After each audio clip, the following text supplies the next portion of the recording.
ओम शांति। आज है 18 फरवरी 2023।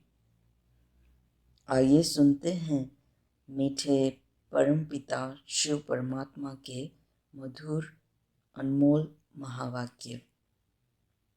मीठे बच्चे, तुम्हें क्षीर खंड होकर रहना है, मतभेद में नहीं आना है। कोई भी गंदी आदत है तो उसे छोड़ देना है। किसी को भी दुख नहीं देना है। मीठे बच्चे, तुम्हें क्षीर खंड होकर रहना है, मतभेद में नहीं आना है। कोई भी गंदी आदत है तो उसे छोड़ देना है। किसी को भी दुख नहीं देना है। प्रश्न: स्वयं की अंदर से जांच करके जो भी बुरी आदतें हैं, क्रोध आदि विकार हैं, उन्हें निकाल देना, क्षीर खंड होकर रहना, एक की श्रीमत पर चलना, मतभेद में न आना, कोई भी इविल बातें न सुनना, न सुनाना, यही अपने ऊपर रहम करना है। इससे ही जन्म जन्मांतर के लिए ऊंच पद मिल जाता है। जो अपने ऊपर रहम नहीं करते वह 21 जन्मों के सुख को लकीर लगा देते हैं। गीत है ओम नमः शिवाय। ओम शांति। शिव बाबा की महिमा बच्चों ने सुनी। यह महिमा कौन करते हैं और कौन जानते हैं? सिर्फ ब्राह्मण कुलभूषण अर्थात नई मनुष्य सृष्टि की संप्रदाय, जिन्हें परमपिता परमात्मा ने अपना बनाया या जन्म दिया है, वही जानते हैं। क्योंकि पहले पहले इस सृष्टि में वही ब्रह्मा द्वारा जन्म लेते हैं।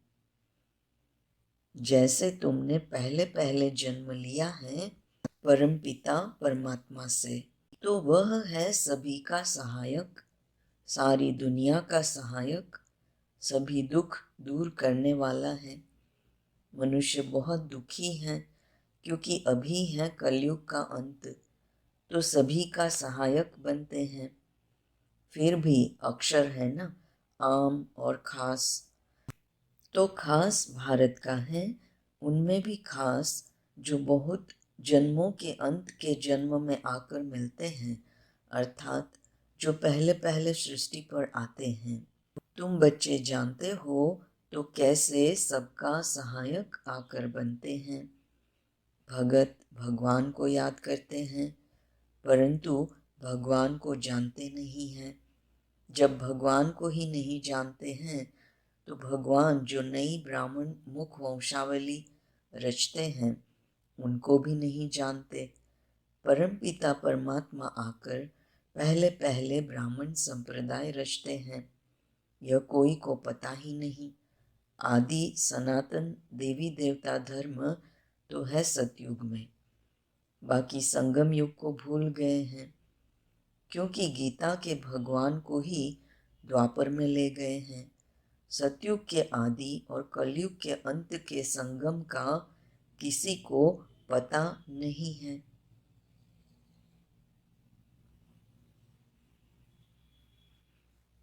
न गीता के भगवान को जानते हैं। गीता तो है ही सभी शास्त्रों की मात पिता। ऐसे नहीं कि सिर्फ भारत के शास्त्रों की मात पिता है। नहीं, जो भी बड़े से बड़े शास्त्र सारी दुनिया में हैं, सभी की मात पिता है।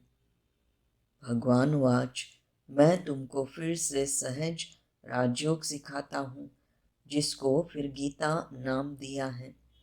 तो अपने को भी कहना पड़ता है कि हम नई गीता सुनाते हैं, पुरानी गीता तो खंडन की हुई है। यह तो भगवान खुद अपने मुख कमल से बैठ सुनाते हैं। तुम्हारी बुद्धि में परम पिता परमात्मा शिव ही याद आता है। वह है स्वर्ग का रचयिता, सबका सहायक। श्री कृष्ण को सभी का सहायक नहीं कहेंगे। भगवान सृष्टि का रचयिता एक ही है। श्री कृष्ण तो स्वयं रचना है, बगीचे का फर्स्ट क्लास फूल है। परमपिता परमात्मा को बागवान भी कहते हैं, खिवैया भी कहते हैं। मनुष्य तो समझ न सके कि खिवैया कैसे हैं। बरोबर असार संसार से ले जाकर फिर यहाँ नई दुनिया में भेज देते हैं। यहाँ ही फूलों का बगीचा बनाते हैं। सभी बच्चे जो भगत बन गए हैं, असल भगवान की संतान थे, उनको माया दुखी बनाती है। भगवान तो है ही एक, वही सभी भक्तों को जरूर सुख देता है। कोई भी किसी को सुख देता है तब उनको याद करते हैं। स्त्री पति को अथवा बच्चा बाप को अथवा दोस्त दोस्त को याद करते हैं। जरूर उसने सुख दिया होगा। भाई से भी दोस्त प्यारा होता है, क्योंकि सुख देते हैं, तो सुख देने वाले को ही याद किया जाता है। अभी सारी सृष्टि के मनुष्य भगत हैं। मनुष्य के ही 84 जन्म गाए हुए हैं। कुत्ते बिल्ली के 84 जन्म नहीं कहेंगे। गाया भी गया है कि आत्मा परमात्मा अलग रहे बहुकाल। इस समय मेला होता है। परमपिता परमात्मा सभी बच्चों के बीच में आते हैं। महफिल लगी हुई है ना। एक होती है सुख की महफिल, दूसरी होती है दुख की। सतयुग में है सुख की महफिल, यहाँ तो दुख की कहेंगे। कोई मरते हैं तो भी दुख की महफिल लग जाती है। कोई बड़ा आदमी मरता है तो शोक में झंडा नीचे कर देते हैं, तो दुख की महफिल हुई ना।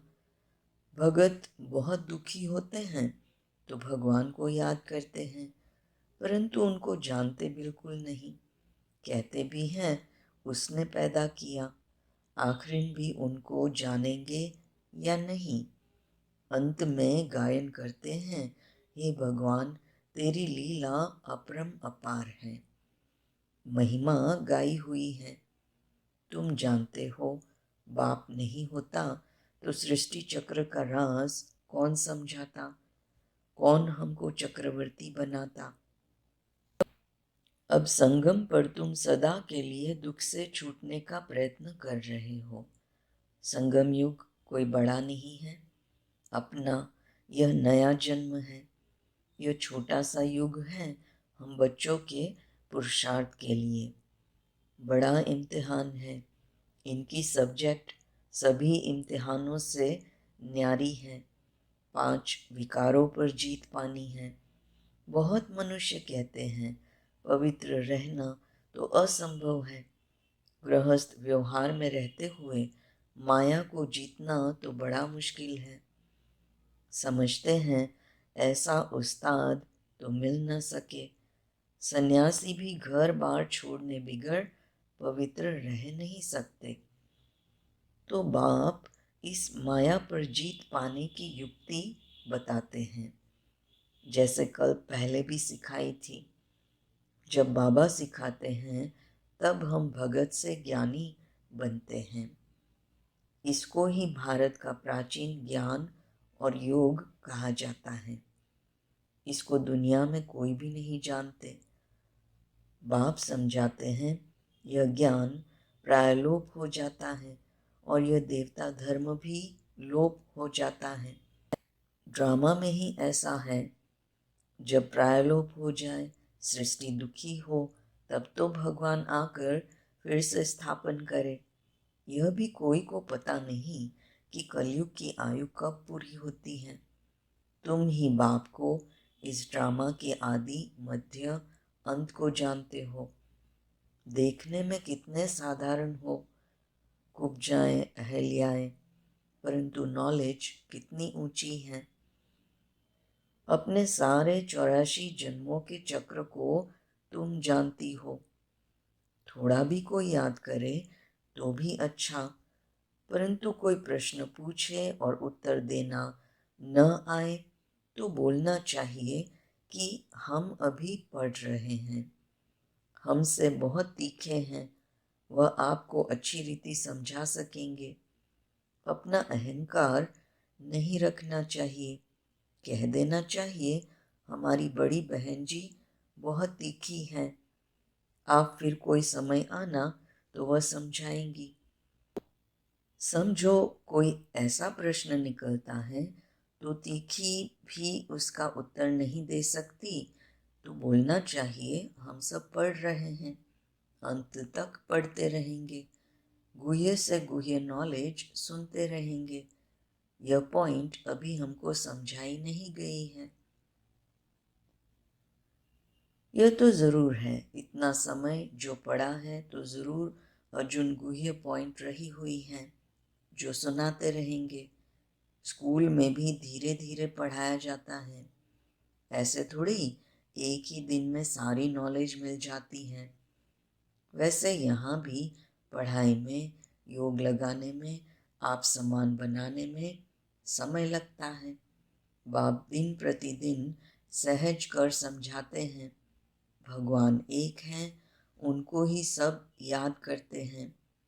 भगवान ही हेवन स्थापन करते हैं तो ज़रूर देवता बनाने के लिए संगम पर ही राजयोग सिखाएंगे।